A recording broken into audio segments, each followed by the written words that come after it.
दोस्तों, हिंदू धर्म में वेदों और पुराणों के महत्व के बारे में तो आपको बहुत अच्छे से मालूम होगा कि कैसे इंसान के जन्म से लेकर उसकी मृत्यु तक हर एक चीज का वर्णन आपको इसमें देखने को मिल जाएगा।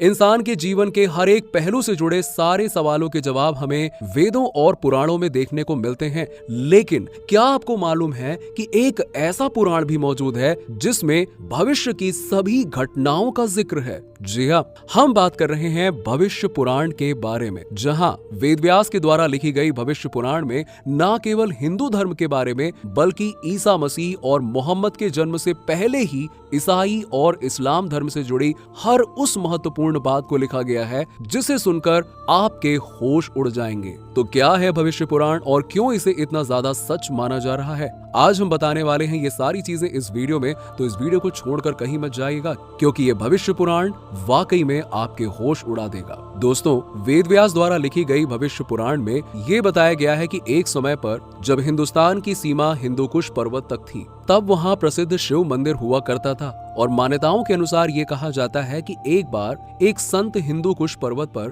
भगवान शिव के दर्शन करने के लिए गए। तब भगवान शिव ने उन्हें बताया था कि अब आप यहीं से लौट जाइए, मैं इस स्थान को सदा के लिए छोड़कर जा रहा हूँ। भगवान शिव ने यह भी कहा था कि जाओ और सभी लोगों को ये बताओ कि अब यहाँ नहीं आना है, थोड़े दिनों में प्रलय की शुरुआत यहीं से होने वाली है। कहा जाता है कि संत को भगवान शिव द्वारा मिलने वाली चेतावनी के बाद खलीफाओं के आक्रमण ने अफगान और हिंदू कुश पर्वत के पास रहने वाले 15 लाख हिंदुओं का सामूहिक नरसंहार कर दिया था। और अगर हम अफगान इतिहास को खोलकर देखें तो उसके होंडा नीर के अनुसार यहाँ पर कई आक्रमणों के द्वारा 15 लाख हिंदुओं को एक साथ मौत की नींद सुला दिया गया था और उन्हें बहुत ही बेरहमी से मार दिया गया था। और दोस्तों, संतों का ये हमेशा से कहना रहा है कि जब भगवान किसी जगह से नाराज हो जाते हैं तो वहां पर प्राकृतिक प्रलय आने शुरू हो जाते हैं। और यही वजह है कि आज हिंदू कुश पर्वत और उसके आसपास का क्षेत्र अफगानिस्तान का एक अहम हिस्सा है जो भूकंप का केंद्र बना हुआ है।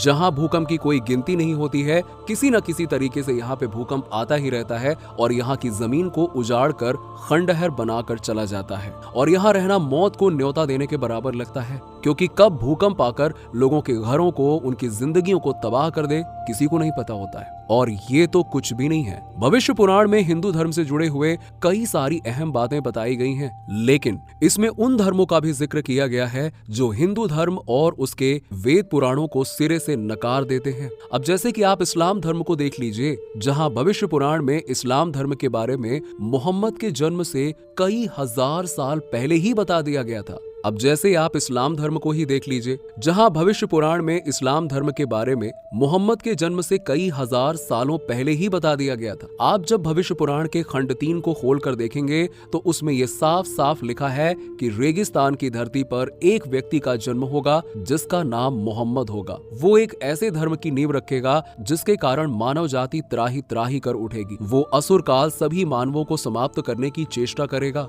उसके धर्म के लोग अपने लिंग के अग्रभाग को जन्म लेते ही काट देंगे। उनकी शिखा अर्थात चोटी नहीं होगी, वो दाढ़ी रखेंगे और मूछ नहीं रखेंगे। वो बहुत शोर करेंगे और मानव जाति का नाश करने की चेष्टा करेंगे। राक्षस जाति को बढ़ावा देंगे और अपने आप को मुसलमान कहेंगे। ये असुर धर्म कालांतर में स्वयं समाप्त हो जाएगा। दोस्तों, भविष्य पुराण में द्वापर कलयुग के राजा तथा उनकी भाषाओं के साथ साथ विक्रम बेताल तथा उनकी कथाओं का विवरण भी किया गया है और सत्यनारायण की कथा भी इसी पुराण से ली गई है। इसी पुराण में ऐतिहासिक व आधुनिक घटनाओं का वर्णन किया गया है, जिसमें आला उधल के इतिहास का प्रसिद्ध व्याख्यान इसी पुराण के आधार पर प्रचलित है। इस पुराण में नंद वंश, मौर्य वंश एवं शंकराचार्य आदि के साथ साथ इसमें मध्यकालीन हर्षवर्धन आदि हिंदू एवं बौद्ध राजाओं तथा चौहान और परमार वंश के राजाओं तक का वर्णन देखने को मिलता है। इतना ही नहीं दोस्तों, इसमें तैमूर, बाबर, हुमायूं, अकबर, औरंगजेब, पृथ्वीराज चौहान तथा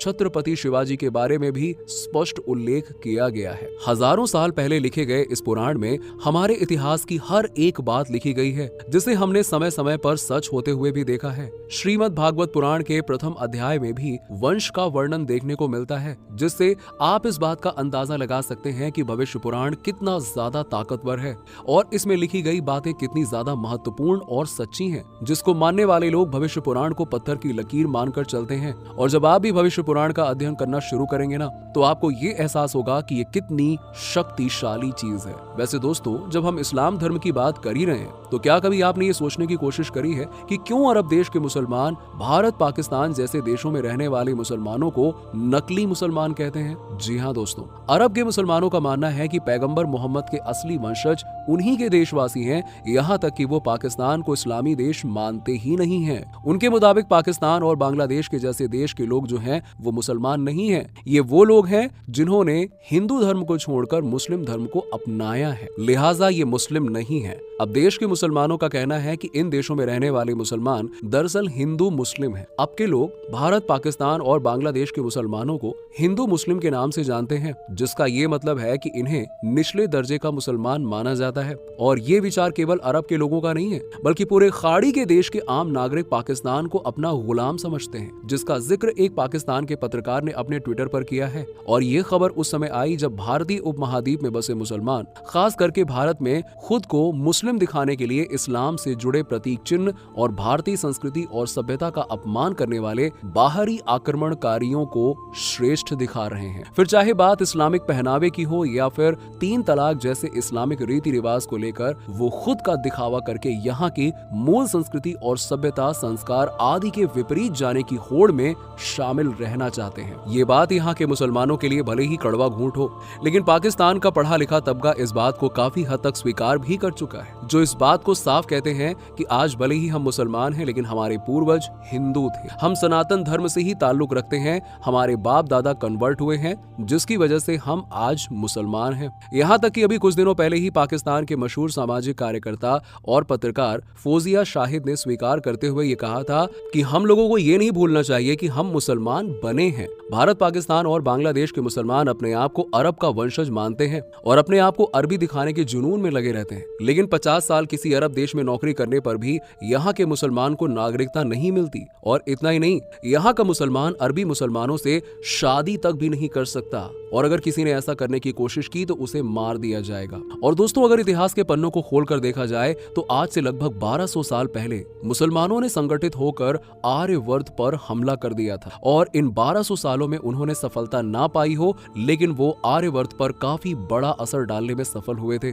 उन्होंने भारतवर्ष के उन भागों का लगभग पूरी तरह से इस्लामीकरण कर दिया जो पश्चिम में पड़ते थे, और अफगानिस्तान और पाकिस्तान नामक 2 देश बनने में सफल भी हो गए थे। हालांकि ये सफलता दुनिया के अलग हिस्सों में मिली सफलता से काफी कम है, क्योंकि इस्लामी आक्रमणकारी दुनिया भर में जहां जहां गए वहां की सभ्यता को पूरी तरह से नष्ट करके एक बर्बर सभ्यता को वहां पर स्थापित कर दिया। बाकी आपका इस विषय पे क्या कहना है, नीचे हमें कमेंट सेक्शन में कमेंट करके बताना बिल्कुल ना भूलें। और इसी तरह की वीडियोस देखते रहने के लिए हमारे चैनल को लाइक, शेयर और सब्सक्राइब कर दीजिएगा। धन्यवाद।